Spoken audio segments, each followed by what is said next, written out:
इस वक्त मैं एक ऐसी अदालत में पहुंचता हूँ, एक बहुत ही अदब के साथ एक ऐसी शख्सियत के हुजूर पहुंचता हूँ, इल्म के ताल्लुक से, तालीम के ताल्लुक से और नदवतुल उलमा जैसी अहम और नदवतुल उलमा जैसे अहम इदारे में तबलीग, दावत और मुबल्लिग बनकर पूरे मुल्क हिंदुस्तान में नदवे के पैगाम को आम करना, अल कदीम सालेह वल जदीद नाफे के पैगाम को आम करना, ये नदवे का मिशन है। उसको पूरी जिम्मेदारी के साथ आवाम तक पहुंचाने का काम करते हैं। इससे मोरी मुराद हजरत मौलाना आफ्ताब आलम नदवी साहब खैराबादी मुबल्लिग दारुल उलूम नदवतुल उलमा लखनऊ हमारे भी तशरीफ फरमा है। जहां से तेज हवाओं का आना जाना है, जहां से तेज हवाओं का आना जाना है, नतीजा कुछ हो वहीं पर दिया जलाना है, नतीजा कुछ हो वहीं पर दिया जलाना है। हवेली वाले हिकारत से मेरी सिमत न देख, हवेली वाले हिकारत से मेरी सिमत न देख, मुझे यहाँ नहीं जन्नत में घर बनाना है। हवेली वाले हिकारत से मेरी सिमत न देख, हवेली वाले हिकारत से मेरी सिमत न देख, मुझे यहाँ नहीं जन्नत में घर बनाना है। ये उलमाए किराम ये पैगाम देते हैं, आखिरत हमारे सामने होनी चाहिए, आखिरत हमारे सामने होनी चाहिए, जन्नत हमारी मंजिल होना चाहिए। इस पैगाम के साथ सही अल बुखारी बादा कुतुबिल्लाह, अल्लाह की किताब के बाद, अल्लाह की किताब के बाद सबसे सही किताब असहुल कुतुब बादा किताबिल्लाह सही अल बुखारी। अब वक्त आ रहा है खत्म बुखारी शरीफ का अमल भी इस वक्त यहाँ पर होगा, इसलिए मैं इंतहाई अदब और एहतराम के साथ इस वक्त गुजारिश कर रहा हूँ हजरत मौलाना आफ्ताब आलम नदवी साहब खैराबादी दामत बरकतुहुल आलिया मुबल्लिग दारुल उलूम नदवतुल उलमा लखनऊ, आप तशरीफ लाएं और अपने नासिहाना कलिमात और मवाइदे हसना से मुस्तफीद फरमाएं और खत्म बुखारी शरीफ की रस्म भी और रवायत भी इंशाअल्लाह अज़ीज़ आपके दस्ते मुबारक से इंशाअल्लाह वजूद में आएगी। बिस्मिल्लाहिर्रहमानिर्रहीम। अन अबी हुरैरह रज़ियल्लाहु तआला अन्हु क़ाल क़ाल नबिय्यु सल्लल्लाहु अलैहि वसल्लम कलिमतानि हबीबतानि इलर्रहमान खफीफतानि अलन्निसानि थक़ीलतानि फिल मीज़ान सुब्हानल्लाहि व बिहम्दिही सुब्हानल्लाहिल अज़ीम औ कमा क़ाल अलैहि सलातु वस्सलाम।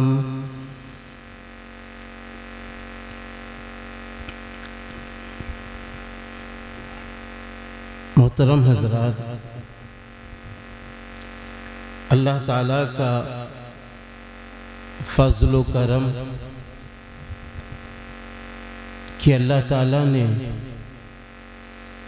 सरज़मीने बाबूपुर में मदरसा आलिया बाबूपुर,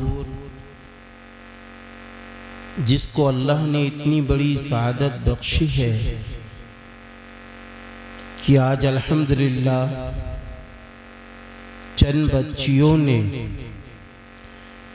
बुखारी शरीफ की किताब को मुकम्मल किया है। मैं मदरसा के ज़िम्मेदार मैनेजर जनाब जमील अहमद साहब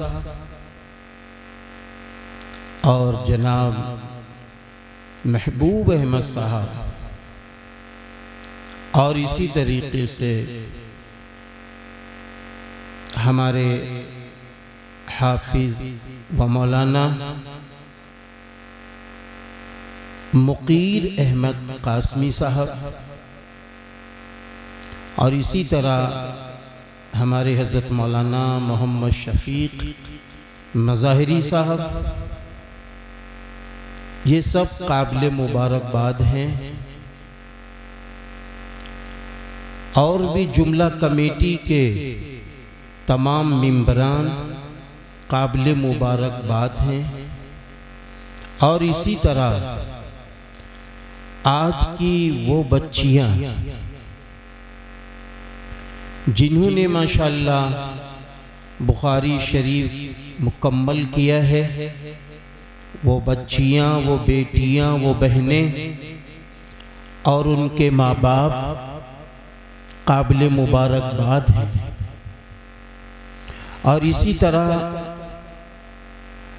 मदरसा बाबुल उलूम की वो मुअल्लिमात जिन्होंने बच्चियों को दर्स दिया,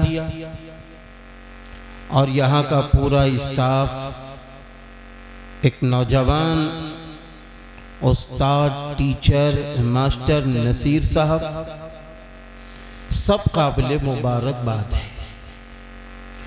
इसके साथ साथ आप हजरात और हमारी वो माएँ और बहनें जो यहाँ तशरीफ़ फरमा हैं और लायक़ एहतराम उलमाए इज़ाम, कुर्रा हजरात, हुज्जाज किराम, सब काबिल मुबारकबाद है। मैं सभी को सलामी पेश करता हूँ, क्योंकि बुखारी शरीफ का मकाम व मर्तबा कुरान करीम के बाद हदीस की जितनी भी किताबें हैं उनमें सबसे बड़ा मकाम व मर्तबा अगर किसी किताब को मिलता है तो वो बुखारी शरीफ जैसी किताब को मिलता है। बुखारी शरीफ की ये वो किताब है जिसको तरतीब देने वाले, जिसको लिखने वाले जो अल्लाह के महबूब, अपने वक्त के जिंदा वली हजरत इमाम मोहम्मद रहमतुल्लाहि अलैहि,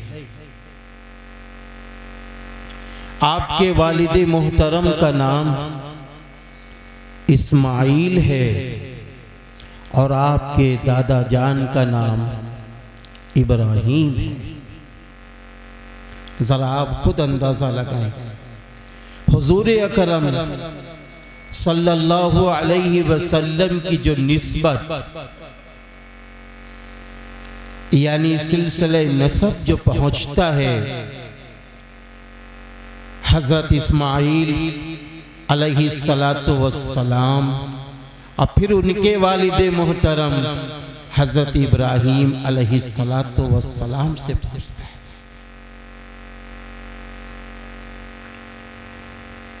इमाम बुखारी रहमतुल्लाहि अलैहि सरजमीने बुखारा में पैदा होते हैं। मैं ये बातें इसलिए बता रहा हूँ कि बहुत बड़ा मजमा ऐसा है जो ये सुनना चाहता है कि आखिर बुखारी शरीफ की किताब जिसकी तकमील में हमें जोड़ा गया है और फिर बुखारी शरीफ की किताब जैसी किताब जो हमारे सामने जिसकी आखिरी हदीस पेश की गई है, इसमें क्या है।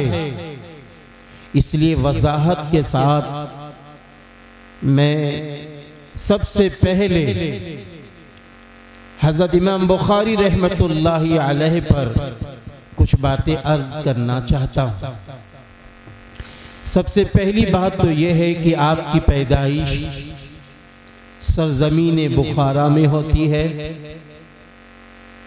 दिन जुमा होता है और बाद नमाज जुमा आपकी वलादत शरीफा होती है।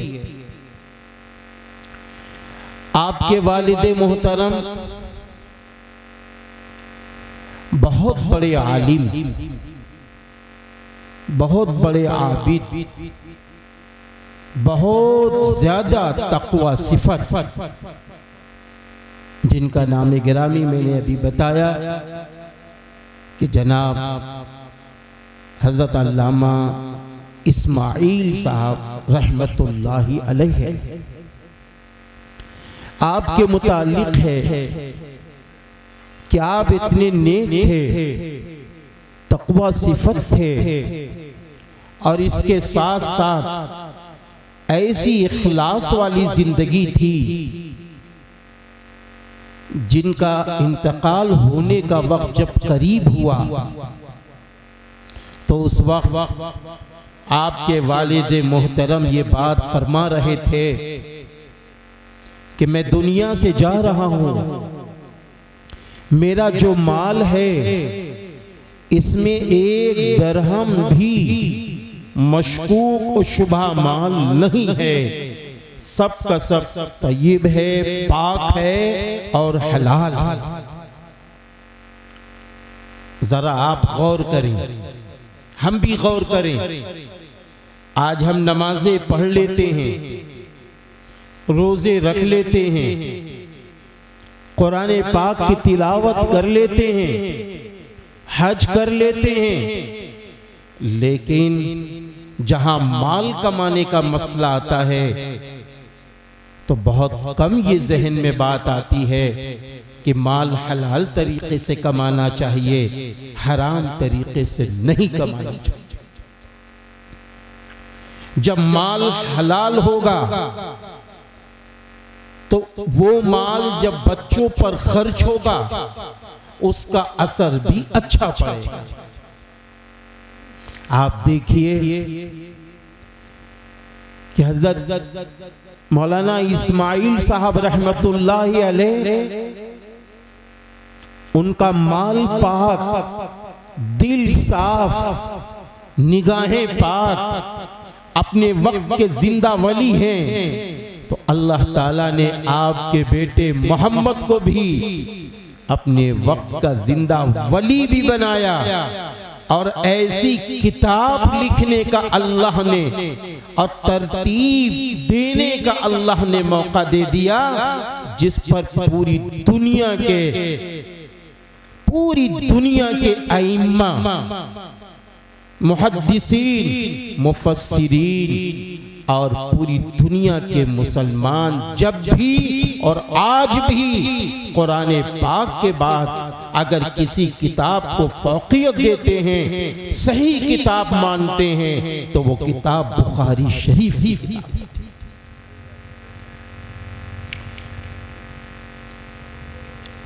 जहां आपके वालिद मोहतरम नेक और सालेह, आबिद और साजिद थे, वहीं आपकी अम्मी जान भी अपने वक्त की जिंदा वलिया थी। मैं आपको ये बताता चलूं कि इमाम मोहम्मद यानी हजरत इमाम बुखारी रहमतुल्लाहि अलैह अभी छोटे से हैं, कम उम्र हैं, तकरीबन 4 साल मुकम्मल हो चुके हैं। ऐसे मौके पर आपके वालिदे मोहतरम का साया आपसे उठ जाता है। आपके वालिदे मोहतरम का इंतकाल हो जाता है। जब इंतकाल हो जाता है वो उम्र तकरीबन फिर 5 साल के करीब पहुंचती है। आपकी अम्मी जान इद्दत गुजार रही हैं, इद्दत गुजार रही हैं। इद्दत गुजारते हुए क्या हुआ कि एक दिन आपकी मां ने देखा कि मेरा बेटा मोहम्मद है, उसकी आंख की रोशनी खत्म हो गई। मेरा बेटा मोहम्मद है, उसकी आंख की रोशनी खत्म हो गई। मां तो मां होती है। मां ने अल्लाह का दरबार इख्तियार किया और अल्लाह के सामने दुआ और मुनाजात में लग गई। जहां एक तरफ इलाज हो रहा है, तो दूसरी तरफ आपकी अम्मी जान अल्लाह ताला से ये कह रही हैं, मेरे अल्लाह मेरा बेटा मोहम्मद है, आंख की रोशनी खत्म हो चुकी है, मैंने फैसला लिया था कि मैं अपने बेटे मोहम्मद को दीन सिखाऊंगी, तेरा महबूब बनाऊंगी। आज मेरे बेटे की रोशनी चली गई है, मेरे अल्लाह मेरे बेटे मोहम्मद की रोशनी को वापस कर दे, मेरे बेटे मोहम्मद की रोशनी को वापस कर दे। ज़ारो क़तार रो रही हैं, बहुत रो रही हैं।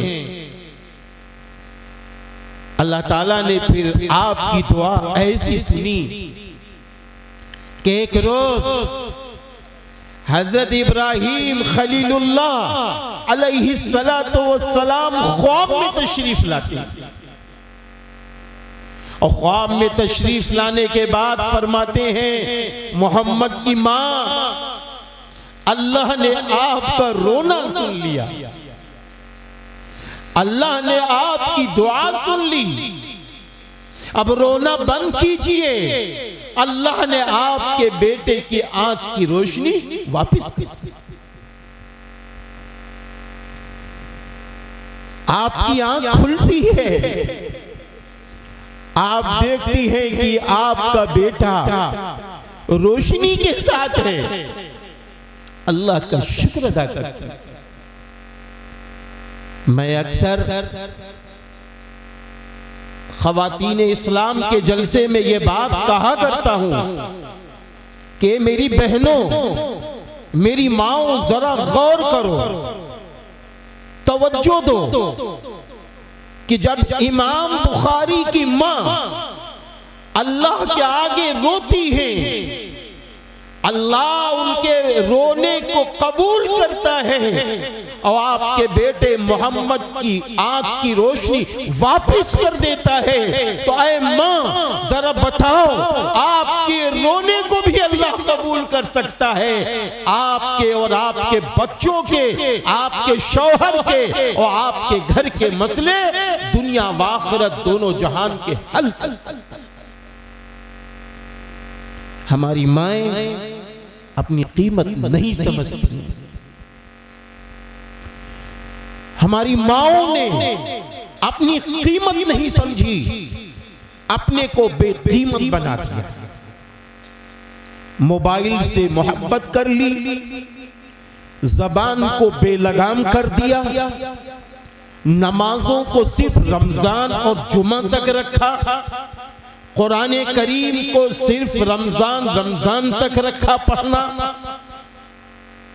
और जहां बैठ गई लायानी गुफ्तगू से अपनी महफिल को सजाती रही। क्या सोचती हैं आप, क्या इन सारे आमाल को कर कर आप अपने बच्चों को कुछ आगे ला सकती हैं?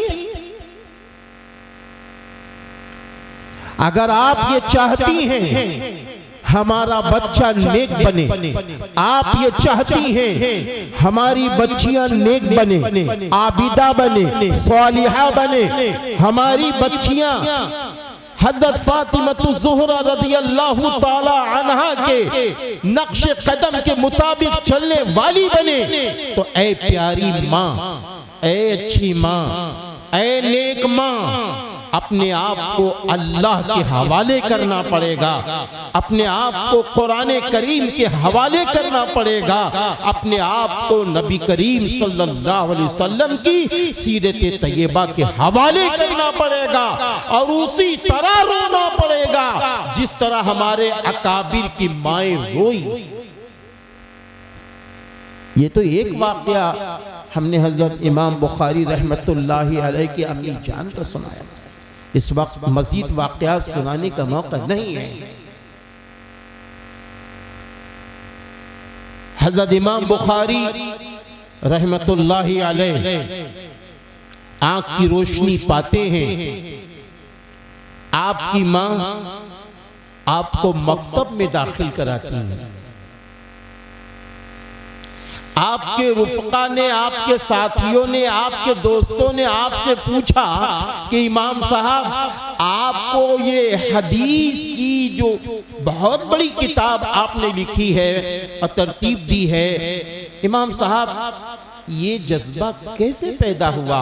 तो आप फरमाते हैं मैं 5 साल का था, मकतब में था, उसी वक्त में हदीसों का हिफ्ज़ कर लेता था। दिलचस्पी उसी वक्त से बढ़ गई थी जब नेक माँ है, नेक बाप है, तो अल्लाह ने आप नेक माँ बाप के बेटे को इतना ज़हीन बनाया, इतना ज़हीन बनाया जिसकी कोई इंतहा ही नहीं। बहुत ज़हीन, बड़े मुत्तकी, बड़ी इखलास की जिंदगी गुजारने वाले इमाम साहब हैं। हाँ, ज़िहानत की बात आ गई तो बात समझिए कि उसी दौर में कुछ लोगों ने क्या किया, सोचा कि इमाम साहब का इम्तिहान लिया जाए, एग्जाम लिया जाए। उन्होंने कहा इमाम साहब देखिए मैं हदीसें लिख रहा हूं, मैं हदीसें लिख रहा हूं और इसको लिखने के बाद मैं मिटा दूंगा। मैं 10 हदीसें लिख रहा हूं और इसको मिटा भी दूंगा। अब उसके बाद आप लिख के दिखाइए सनद के साथ और मतन के साथ। हाँ, दोनों तरीके से। सनद मतलब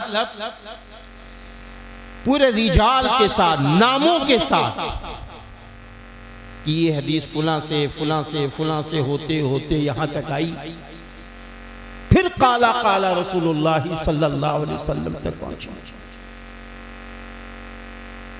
मतन यानी जो हदीस पढ़ी जाती, जैसे भी मैंने पढ़ा, अन अबी हुरैरा रज़ियल्लाहु अन्हु क़ाल क़ाला रसूलुल्लाह सल्लल्लाहु अलैहि वसल्लम, इसको मतन कहते हैं। फरमाया कि अब ऐसे आप भी लिख के दिखा दो। हमने लिख दिया, आप भी लिख के दिखा दो। इमाम साहब रहमतुल्लाहि अलैह एक निगाह डालने के बाद हू बहू उसी तरह सनद और मतन के साथ हदीस को लिख के पेश कर दिया। ऐसी ज़िहानत अल्लाह ताला ने आपको अता की। इससे भी बड़ा एग्जाम हुआ, इम्तिहान हुआ। क्या होता है, इमाम साहब के इम्तिहान के लिए बहुत सारे लोग जमा हुए और जमा होने के बाद आपस में ये बातचीत तय हुई कि आज इमाम साहब को फंसाना है। तो सनद और मतन में तब्दीली कर दी, कहीं कहीं उलटफेर कर दिया और 10-10 हदीसें पेश की। कहा इमाम साहब अब इस हदीस के बारे में आप क्या कहते हैं? आप खामोश, मैं कुछ नहीं जानता। फिर दूसरी हदीस के बारे में आप क्या कहते हैं? ला अदरी, मैं कुछ नहीं जानता। तीसरी हदीस के बारे में आप क्या कहते हैं? मैं कुछ नहीं जानता। अरे अब वो लोग सोचे कि आज तो इमाम साहब फंस गए, आज इमाम साहब फंसे हैं।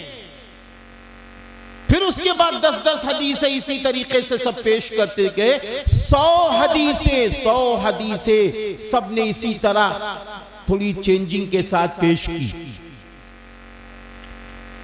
हज़रत इमाम बुखारी रहमतुल्लाहि अलैह जब सारी हदीसें उन सब ने पेश की तो आपने फरमाया अब सुनो,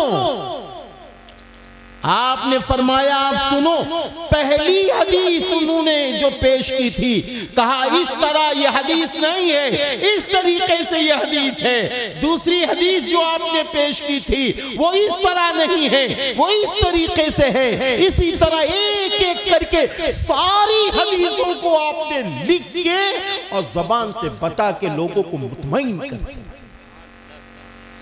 ऐसे ज़हीन थे, अल्लाह ताला ने ऐसी ज़हानत अता फरमाई। एक बार तो क्या हुआ, अभी आप छोटे से हैं, बहुत बड़े नहीं हैं।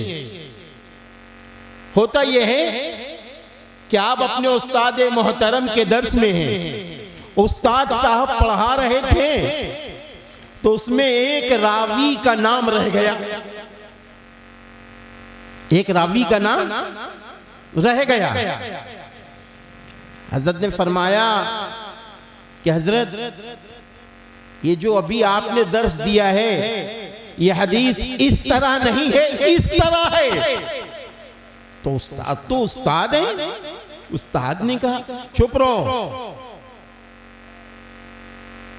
कहा हजरत आप असल मतन देख लें, असल सनद देख लें अंदर जाकर। तो उस्ताद मोहतरम ने भी सोचा कि इतनी हिम्मत के साथ ये बच्चा बोल रहा है, देखना चाहिए।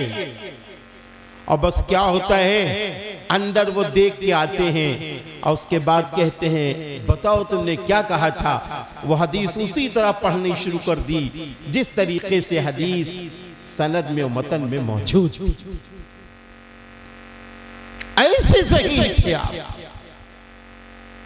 अल्लाह ताला ने आपको बहुत ज़हीन, बहुत सारे वाक़यात मौजूद हैं। ये तो बिल्कुल कम लफ्जों में मैं आगे बढ़ता हूं, बहुत सारे वाक़यात मौजूद हैं।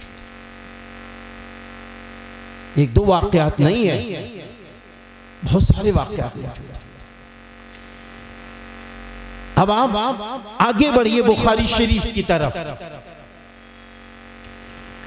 बुखारी शरीफ की किताब जब आपने तरतीब दी है तो 6 लाख हदीसें आपको याद थी, उनमें से ये बुखारी शरीफ की किताब तैयार हुई। 6 लाख हदीस। उस जमाने में जिनको 1 लाख हदीस याद होती थी उनको हाफिज कहा जाता था। हज़रत इमाम बुखारी रहमतुल्लाह अलैह को 6 लाख हदीसें। अब सुनिए जरा, जब ये 6 लाख हदीसों को तरतीब देने का मौका आया, अल्लाह अकबर, तो मालूम है क्या करते थे। पहली बात तो यह है कि ये तरतीब बुखारी शरीफ की किताब की दी कहां गई। अगर हम गौर करें तो ये बात समझ में आती है कि बुखारी शरीफ की किताब की तरतीब मक्का शरीफ में और मस्जिद नबवी सल्लल्लाहु अलैहि वसल्लम और रियाजुल जन्ना, जिसको हम आप जन्नत की क्यारी कहते हैं, वहां बैठकर इसके तराजीम, अबवाब और किताब को लिखा। इमाम बुखारी रहमतुल्लाहि अलैह आपके मुताल्लिक हजरत इस्माइल शहीद रहमतुल्लाहि अलैह ने लिखा है कि जब आप बुखारी शरीफ की एक हदीस को लिखना चाहते तो सबसे पहले गुस्ल फरमाते हैं, गुस्ल करते हैं। फिर 2 रकात नमाज नफिल पढ़ते हैं। और फिर दूसरी जगह लिखा हुआ है कि इस्तिखारा करते हैं। इस्तिखारा, हम आप भी इस्तिखारा करते हैं ना, शादियों के सिलसिले में, कारोबार के सिलसिले में। ऐसे ही आपने इस्तिखारा किया अल्लाह ताला से कि कौन सी हदीस सही है, इसमें राई और के दाने के बराबर कोई फर्क ना आए कहीं से। जब इस इस्तिखारे में ये बात आ जाती थी कि यह हदीस बिल्कुल सही है, बिल्कुल दुरुस्त है, तब इमाम बुखारी रहमतुल्लाहि अलैह हदीस को तरतीब देते थे। ये वो बुखारी शरीफ के किताब है, तब तरतीब देते हैं। ये वो बुखारी शरीफ की किताब, बुखारी शरीफ की किताब में इस बात का भी ख्याल किया गया कि इसका सिलसिला कुरान करीम से शुरू किया जाए, यानी मक्का शरीफ से सिलसिला शुरू किया जाए और मदीना शरीफ में जाके सिलसिले को तकमील की जाए। हज़रत इमाम बुखारी रहमतुल्लाहि अलैह इसीलिए सबसे पहला बाब जो बुखारी शरीफ के शुरू में लेते हैं वो कुरान पाक वाला लेते हैं, वही वाला लेते हैं। और फिर जो उसमें हदीस पाक शुरू में लेते हैं तो उस मौके पर वो हदीस भी इतनी प्यारी हदीस लेते हैं कि इंसान शुरू ही में इखलास के साथ, तक़वे के साथ और लिल्लाहियत के साथ आगे चलने वाला बन जाए। सबसे पहली हदीस आप लेते हैं, इन्नमल अअमालु बिन्नियात, इला आखिरी हदीस, कि यकीनन तमाम चीजों का दारो मदार नियतों पर है। अगर हमारी नियत है कि हम अल्लाह के लिए नमाजें पढ़ रहे हैं, हमारी नियत है हम अल्लाह के लिए कुरान पढ़ रहे हैं, हमारी नियत है हम अल्लाह के लिए इंसानों को कुरान की दावत दे रहे हैं, हमारी नियत है हम अल्लाह के लिए माँ बाप की खिदमत कर रहे हैं, हमारी नियत है हम अल्लाह के लिए अपनी बीवी के साथ अच्छा मामला कर रहे हैं, हमारी नियत है हम अल्लाह के लिए अपने बच्चों को ईमानदार और दीनदार बना रहे हैं, हमारी नियत है हम अल्लाह के लिए सारे अच्छे काम कर रहे हैं, गरीबों की मदद कर रहे हैं, यतीमों की मदद कर रहे हैं, पड़ोसियों की मदद कर रहे हैं।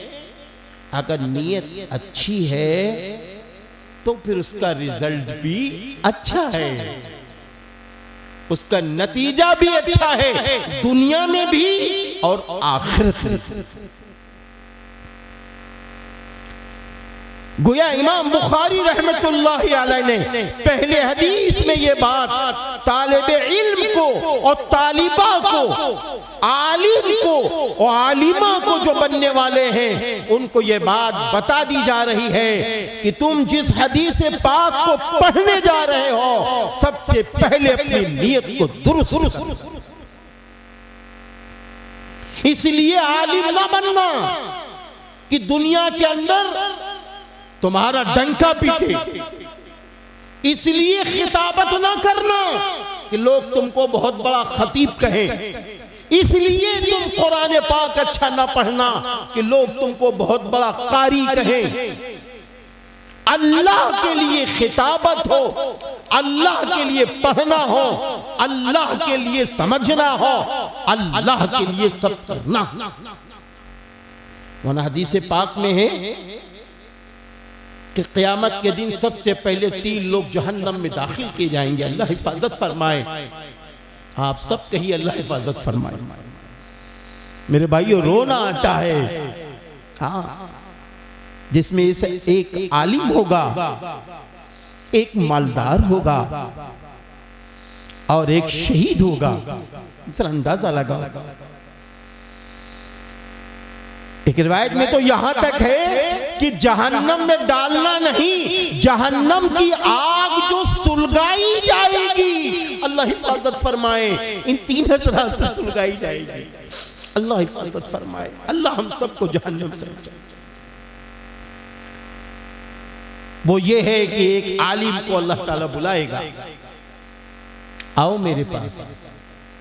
अल्लाह तो दिलों के भेदों से वाकिफ है। अल्लाह ताला कहेगा हमने तुम्हें अपने कुरान का इल्म दिया था, अपने नबी के हदीस की बातों का इल्म दिया था, तुमने मेरे लिए क्या किया?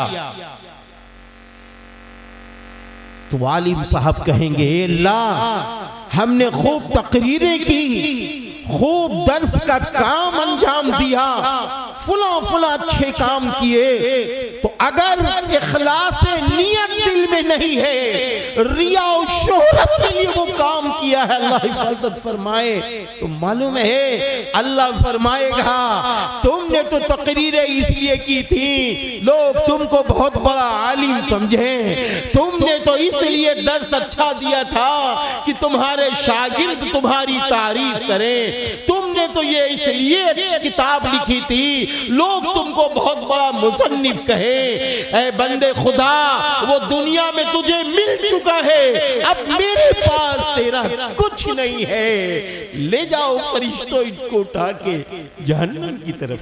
अल्लाह हिफाजत फरमाए, अल्लाह हिफाजत फरमाए। ऐसे ही मालदार आएगा, अल्लाह ताला कहेंगे हमने तुमको माल दिया था, लखपति भी बनाया, करोड़पति भी बनाया, खरबपति भी बनाया, बता मेरे बंदे तूने क्या किया?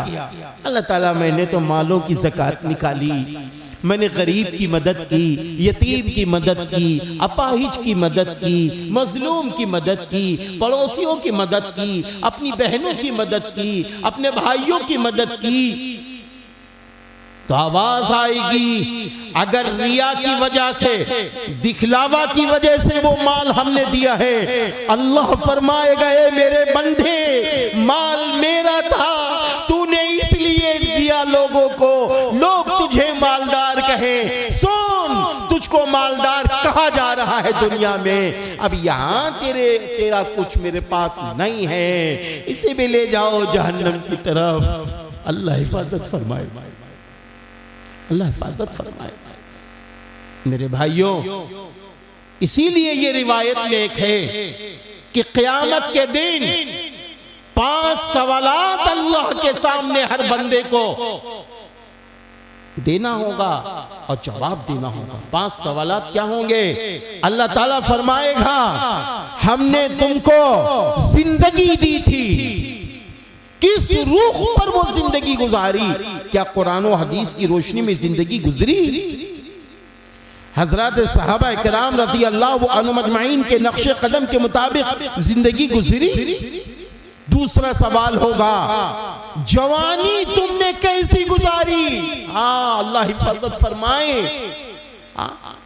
कि जवानी क्या सुन्नतों के मुताबिक गुजरी, तौहीद के मुताबिक गुजरी, क्या कलाम इलाही के मुताबिक गुजरी, नबी करीम सल्लल्लाहु अलैहि वसल्लम की फिक्रों के मुताबिक गुजरी, सदाकत के साथ, ईमानदारी के साथ, सच्चाई के साथ, आंख हमारी पाक हो रहे ऐसी जिंदगी गुजरी है, कान हमारे पाक रहे ऐसी जिंदगी गुजरी है। अल्लाह पूछेगा आज तो हम क्या बताएं मेरे भाइयों, क्या बताएं कि मोबाइल का इस्तेमाल हम कहां से कहां पहुंच गए, फिर उस मोबाइल पर अमल करके हम कहां से कहां तक पहुंच गए, कैसे कैसे हमारे टाइम की बर्बादी हो रही है। हाँ टाइम की बर्बादी हो रही है। इस मौके पर यह कहा जा सकता है कह रहे हम 22 साल के जब हो जाएंगे, जब हमारी उम्र, हम छोटे हों, हमारी उम्र 22 साल की हो जाए, तो हर माँ हर बाप अपने बेटे के शादी के लिए फिक्रमंद हो जाता है। हर माँ चाहती है मेरे बेटे का निकाह हो जाए, हर माँ ये चाहती है मेरी बेटी का निकाह हो जाए। ये जिम्मेदारी तो माँ बाप की थी।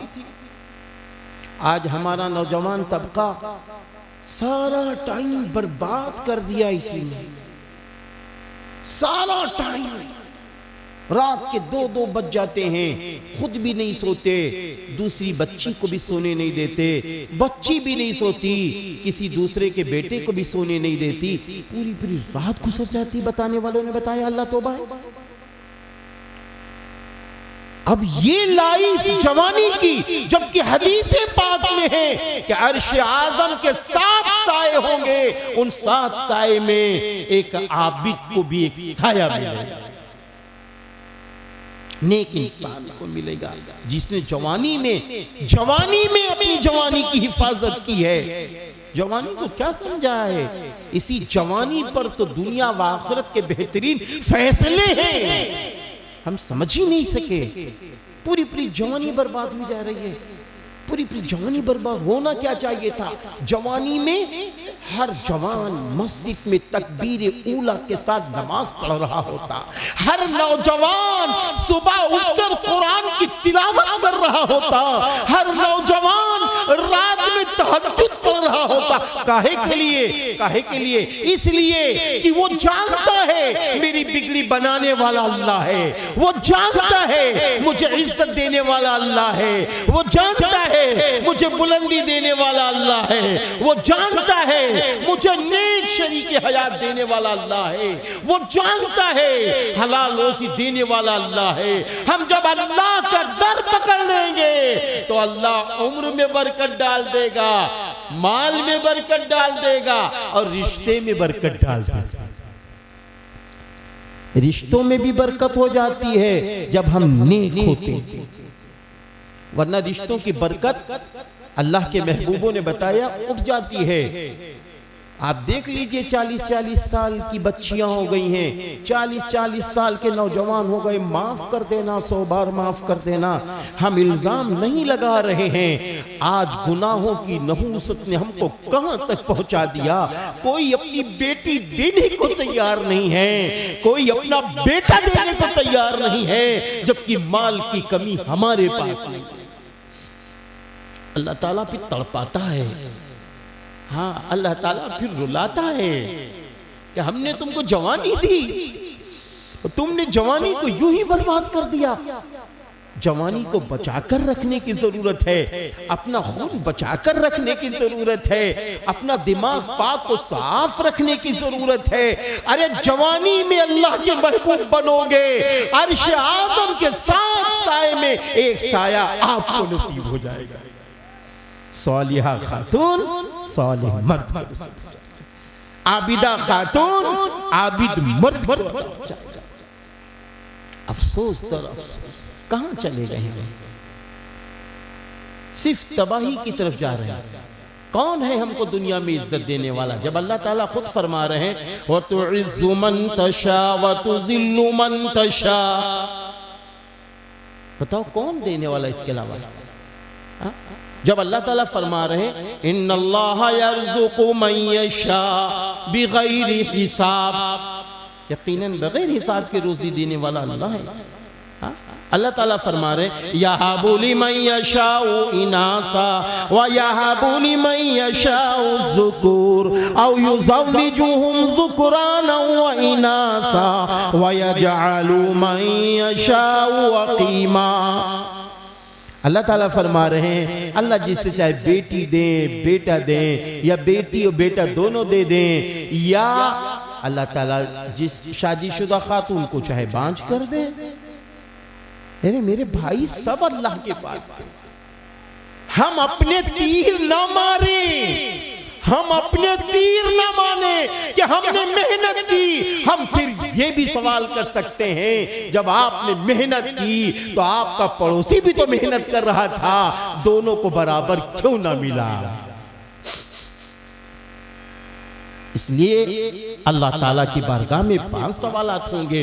एक सवाल होगा कि जिंदगी कैसी गुजारी, दूसरा सवाल होगा जवानी कैसी गुजारी, तीसरा सवाल होगा माल कहां से कमाया, चौथा सवाल होगा माल कहां खर्च किया, पांचवा सवाल होगा जो इल्म तुम्हारे पास था तुमने उस पर क्या अमल किया।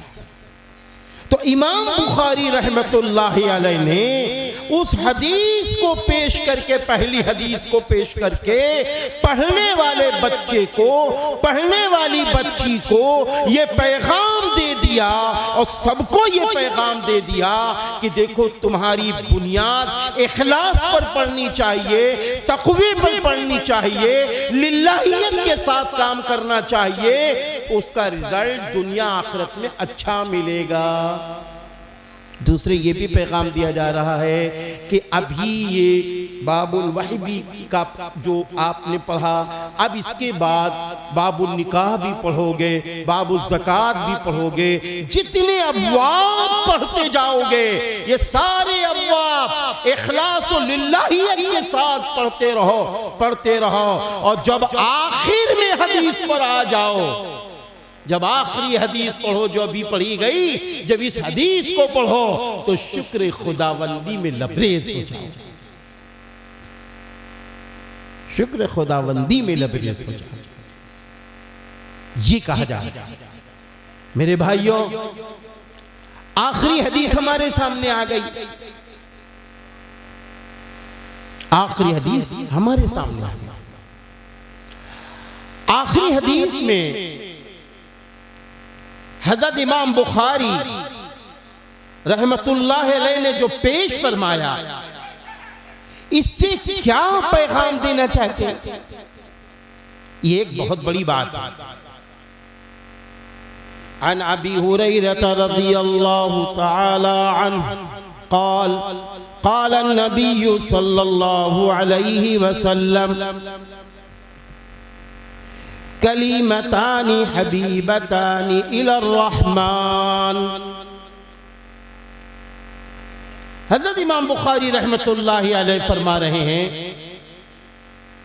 हज़रत अबू हुरैरा रज़ियल्लाहु अन्हु से मरवी है कि रसूलुल्लाह सल्लल्लाहु अलैहि वसल्लम ने फरमाया, वो दो कलमे रहमान को बहुत महबूब हैं, रहमान को बहुत महबूब हैं। और आगे फरमा रहे अलल लिसान, आप अंदाजा लगाइए कि आगे बहुत बड़ी बात फरमा रहे, अलल लिसानी सकीलतान, जो जबान पर हल्के, भाई समझ रहे नहीं, जबान पर हल्के हैं, अंदाजा तो लगाइए क्या बता रहा है, जबान पर हल्के। आगे आप फरमा रहे सकीलतानी फिल मीजान, मीजान में बहुत भारी है, तौल में बहुत भारी है, बहुत भारी है। वो दो कलमे कौन से हैं? सुब्हानल्लाहि व बिहम्दिही।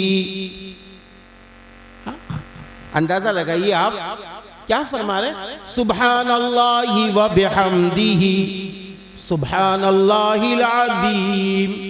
ये दो कलमे देखने में और ज़बान में जब हम ले जाएं तो बहुत हल्के, बहुत आसान, बहुत सहल,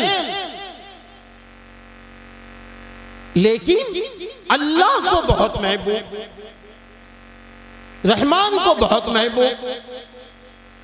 जो चीज रहमान को महबूब हो वही भारी है, जो चीज रहमान को, अल्लाह को महबूब हो वही भारी है, चाहे दुनिया उसको कुछ भी कहे, चाहे दुनिया उसको कुछ भी कहे। अल्लाह को जो पसंद है वो हमारी पसंद, नबी की जो पसंद है वो हमारी पसंद। ये वो दो कलमे सुभान अल्लाहि व बिहम्दिही सुभान अल्लाहिल अज़ीम, ये दो वो कलमे हैं कि आप सल्लल्लाहु अलैहि वसल्लम ने इरशाद फरमाया, अगर 100 बार रोज ये बंदा पढ़ ले तो समुद्र के झाग के बराबर भी गुनाह हो, अल्लाह उनको माफ कर देगा। अल्लाह ताला उनको माफ करते हैं। इतने कीमती है ये, हमने कभी इस पर तवज्जो ही नहीं दी, हमने कभी इस पर जोर ही नहीं दिया कि अल्लाह को क्या महबूब है। हर मुसलमान को ये चाहिए, हर मुस्लिमा खातून को ये चाहिए कि जो अल्लाह को महबूब है उसको वो भी महबूब बनाए, हम भी महबूब बनाए। जब अल्लाह को ये महबूब है तो हम ये फैसला ले लें कि इंशाअल्लाह हम हर रोज 100 बार इस कलमे को पढ़ेंगे। ये हम तय कर लें, हम ये अपनी जिंदगी का फैसला ले लें, हम अपनी जिंदगी के बारे में सोच लें, क्योंकि जो चीज अल्लाह को महबूब है। अब आप एक महबूब की बात बता रहे हैं, अल्लाह ताला ने कुरान पाक में फरमाया व मिम्मा रज़क़नाहुम युनफिकून व मिम्मा रज़क़नाहुम युनफिकून, और हमने तुम्हें जो दे रखा है उसमें से वो खर्च करते। कौन? ईमान वाले, माल वाले। ये जो माल है हमारे पास ये अल्लाह ताला का है, ये जो जिस्म है ये सब अल्लाह ताला का। पर 11 में अल्लाह ताला ने फरमाया इन्नल्लाह इश्तरा मिनल मुमिनीना अनफुसहुम व अमवालहुम बिअन्ना लहुमुल जन्ना, यकीनन ईमान वालों की जान, ईमान वालों का माल अल्लाह ताला ने जन्नत के बदले में खरीद लिया है। हमारा कुछ नहीं है, सब अल्लाह ताला का है। जब वो सवाल करे, जब वो मांगे, दे दो। सुबह कहा जा रहा है अल्लाहु अकबर अल्लाहु अकबर, और फिर उसके बाद मुअज्जिन कहते कहते क्या कहते हैं? हय्या अला सलाह हय्या अलल फलाह। आओ नमाज की तरफ, आओ कामयाबी की तरफ। अस्सलातु खैरुम मिनन नौम, सोने से बेहतर नमाज है। अल्लाह ताला कहला रहे हैं ना, अल्लाह को ये पसंद है, अल्लाह को ये पसंद है कि हम अल्लाह के दरबार में अपनी मीठी नींद को कुर्बान करके खड़े हो जाएं। और जब हम खड़े हो जाएंगे तो जब हम अल्लाह को राजी कर लेंगे तो फिर क्या है? मन काना लिल्लाही कान अल्लाहु लहू, जो अल्लाह का हो गया अल्लाह उसका। सारी नेमत हमें मिल जाएगी। इसी तरीके से रमजान आता है, बड़े अफसोस के साथ कहना पड़ता है रमजान में हम गरीबों का मैल खाते, मैल, ज़कात ही नहीं निकालता। माफ करना, एक तबका ऐसा है ज़कात ही नहीं निकालते, खिलौना समझते ज़कात को। अरे जिस तरह नमाज का 5 वक्त पढ़ना ताहयात फर्ज है, ऐसा ही मालदार को अपनी मालों से 2.5% ज़कात का निकालना ताहयात फर्ज है, जब तक कि वो साहिबे निसाब नहीं निकलना। हमारी माएं और बहनें खूब सोना पहनती हैं, शादियों में खूब पहनती हैं धड़ल्ले से, कोई देखे या ना देखे सोना। हमारी माएं और बहनों का क्या आलम होता है? रुपट्टा हटा हटा के मैंने सुना है सोना दिखाया जाता है, लेकिन ये बताओ सोना पहनने में तो मजा आता है, शौहर से कहने में मजा आता है कि खरीद के दे दो, लेकिन ये बताओ उस सोने की ज़कात क्यों नहीं निकलती? सोने चांदी की ज़कात क्यों नहीं निकलती? अरे हर औरत को, हर मर्द को रमजान आने से पहले अपने अपने इलाके के आलिम के पास जाना चाहिए। मौलाना साहब इतना सोना है, इतनी चांदी है, इतना कुछ है, बस आप हमें इजाजत दे दीजिए कि हम क्या करें, कैसे निकालें सोना और चांदी, इस तरीके से हम ज़कात निकालेंगे, क्या करेंगे? तो जब ये बात सामने आ जाएगी उसकी ज़कात निकाल।